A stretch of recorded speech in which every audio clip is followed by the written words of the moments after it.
بسم اللہ الرحمن الرحیم۔ السلام علیکم۔ 12 فروری 2025 کو ایس ٹی آئیز کی فائنل لسٹ پورٹل پر جاری کی جانی تھی اور 13 فروری 2025 کو منتخب شدہ ایس ٹی آئیز کا ایگریمنٹ لیٹر جاری کیا جانا تھا، مگر نہ فائنل میرٹ لسٹ جاری ہو سکی اور نہ ہی ایگریمنٹ لیٹر جاری ہوئے۔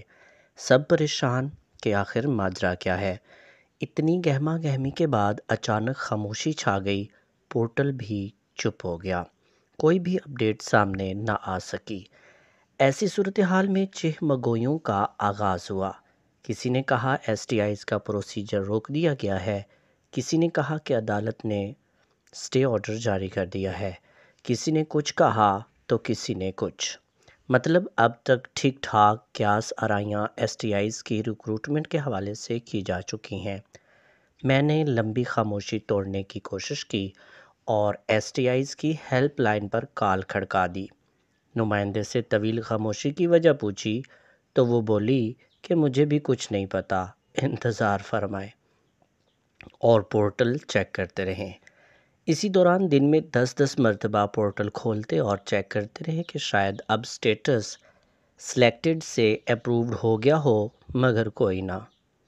پورٹل نے بھی چپ سادھ رکھی ہے اور کہہ رہا ہے کہ مجھے بھی کچھ نہیں پتہ۔ اس طویل خاموشی کو سیکرٹری ایجوکیشن خالد نذیر وٹو صاحب نے بھانپ لیا اور آج تمام سی اوز کے ساتھ آن لائن میٹنگ کر ڈالی۔ تمام سی ای اوز سے معلومات حاصل کیں اور مسائل جاننے کے بعد اہم ہدایات بھی جاری کر دی ہیں، جس کے بعد قوی امید ظاہر کی جا رہی ہے کہ بہت جلد پورٹل پر تازہ ترین اپڈیٹ اپرووڈ کی صورت میں نمودار ہو جائیں گی۔ میٹنگ کے بعد اندر سے جو خبر باہر آن پہنچی ہے وہ یہ ہے کہ ایس ٹی آئیز کی بھرتی ہر صورت پالیسی کے مطابق ہی کی جائے گی۔ متعلقہ گاؤں کے رہنے والے کو ہی ترجیح دی جائے گی۔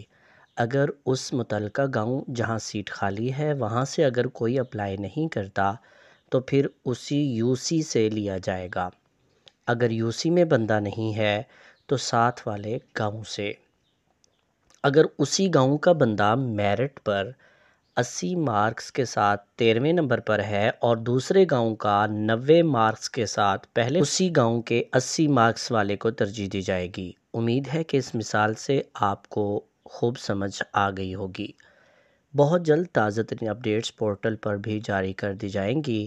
ایس ٹی آئی سلیکشن کے اصل مسائل سے آپ بھی آگاہ ہیں اور میں بھی۔ قوی امید ہے کہ مسائل کو جلد حل کر لیا جائے گا۔